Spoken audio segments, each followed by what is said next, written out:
할렐루야, 복된 아침입니다.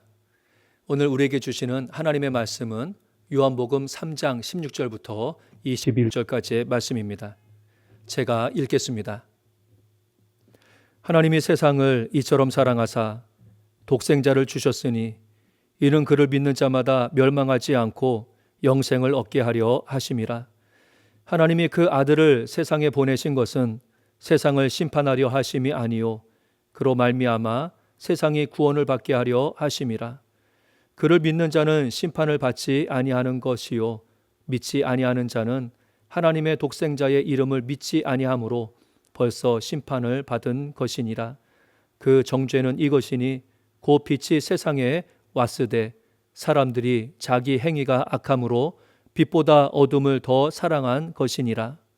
악을 행하는 자마다 빛을 미워하여 빛으로 오지 아니하나니 이는 그 행위가 드러날까 하며 진리를 따르는 자는 빛으로 오나니 이는 그 행위가 하나님 안에서 행한 것임을 나타내려 함이라 하시니라. 아멘. 기도하시겠습니다. 하나님, 오늘도 우리에게 말씀을 주셔서 생명의 길로 인도해 주시니 감사를 드립니다. 주의 말씀을 온전히 들을 만한 지혜를 주시고 그 주신 말씀을 살아갈 수 있도록 성령의 능력으로 덧입혀 주시옵소서. 우리 주 예수 그리스도의 이름으로 기도드립니다. 아멘. 요한복음 3장의 앞부분을 보게 되어지면 예수님과 니고데모의 이야기가 나옵니다. 니고데모는 유대 바리새인입니다. 그리고 지도자이기도 했습니다. 근데 그가 예수님을 찾아옵니다.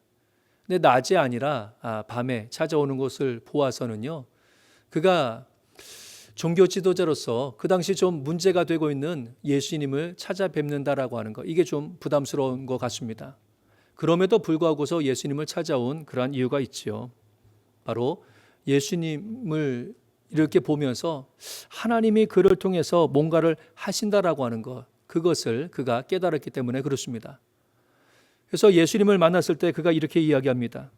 랍비여, 우리가 당신은 하나님께로부터 오신 선생인 줄 아나이다. 하나님이 함께 하시지 아니하시면 당신이 행하시는 이 표적을 아무도 할 수가 없습니다. 대부분 바리새인들은 예수님께서 뭐 말을 하면 또 행동을 하면 그것을 가지고서 트집 잡고 대적을 했는데요. 니고데모는 예수님의 모습을 보면서 하나님이 그를 통해서 일하시는 것을 깨닫게 되었던 것이죠. 성도의 삶도 마찬가지가 되어집니다.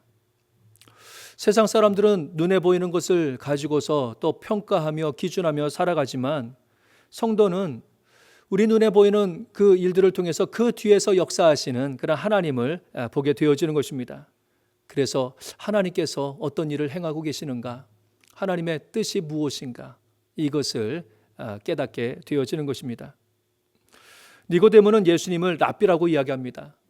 하나님께서 보내신, 가르침을 주시고자 보내신 랍비로 여겼습니다. 그러니까 이미 니고데모는 예수님께서 무슨 말씀을 하시든지 간에 그 말씀을 받아들일 만한 그러한 상태가 되어져 있는 것이죠. 이러한 그에게 예수님께서는 메시지를 전해주시는데 그 가운데서 중요한 것이 구원에 관한 메시지입니다. 요한복음 3장 16절에 예수님이 이 땅에 오신 이유를 명확하게 니고데모에게 알려주시지요. 하나님이 세상을 이처럼 사랑하사 독생자를 주셨으니 이는 그를 믿는 자마다 멸망하지 않고 영생을 얻게 하려 하심이라. 니고데모가 이야기했던 대로 예수님은 하나님의 부르심을 받아서 왔다, 그렇게 이야기합니다. 그 이유까지도 말씀하시죠. 사람들이 예수님을 믿어 멸망하지 않고 영생을 주게 하시려고 하나님께서 나를 보내셨다라고 하는 겁니다. 하나님께서 원하시는 것, 그러니까 사람들이요 영원히 살기를 원하고 계시는 겁니다. 이것이 바로 그 요한복음을 쓴 그러한 기록 목적이 되어지는 겁니다. 그래서 요한복음 20장 31절에 보게 되어지면 사도 요한은 이렇게 이야기합니다. 오직 이것을 기록함은 너희로 예수께서 하나님의 아들 그리스도이심을 믿게 하려 함이요 또 너희로 믿고 그 이름을 힘입어 생명을 얻게 하려 함이라. 하나님께서는 사람들이 영생을 얻기를 그토록 바라셨던 것을 알 수가 있는 것입니다. 근데 사람들 중에서도 영원히 살고자 원하는 것, 그러한 사람들이 있지요. 대표적인 사람이 중국 춘추 시대를 살았던 진시 황제가 아닙니까? 그는 죽지 아니하는 그런 불로초를 찾아오라고 해서 신하들을 그냥 방방 곳곳으로 보내게 되어집니다.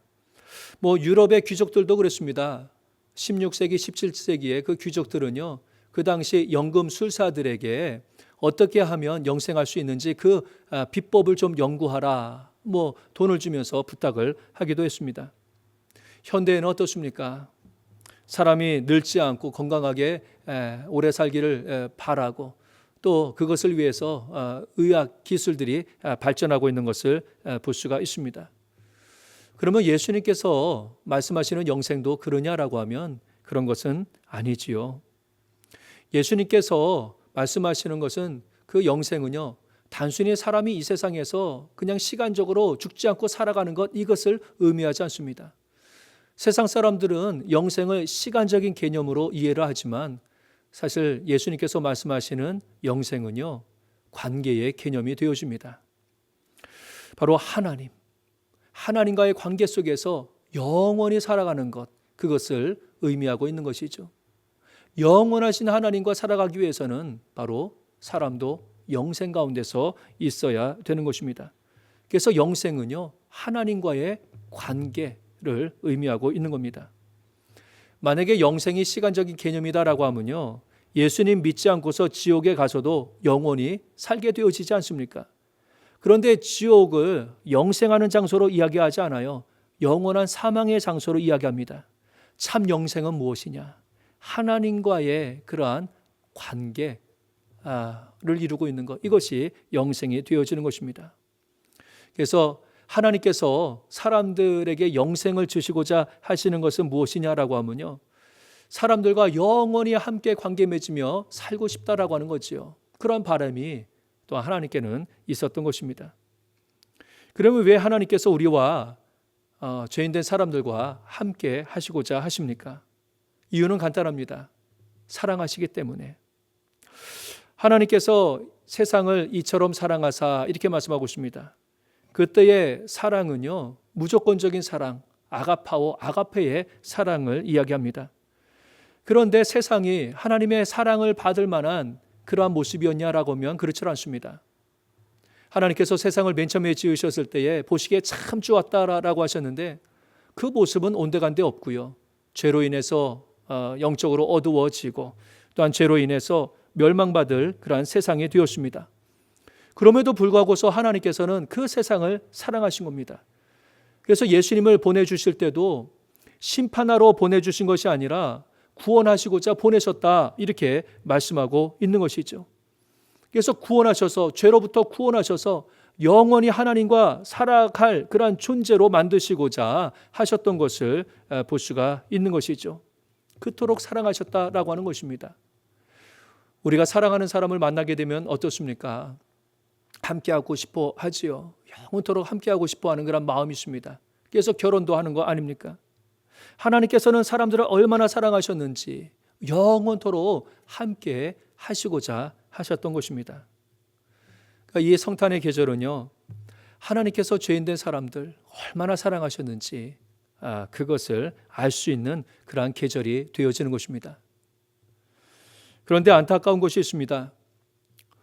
예수님은 이 세상을 정죄하지 않고 심판하지 아니하시려고 하시는데 사람들이 스스로 정죄에 빠지는 그러한 모습이 있었던 것입니다.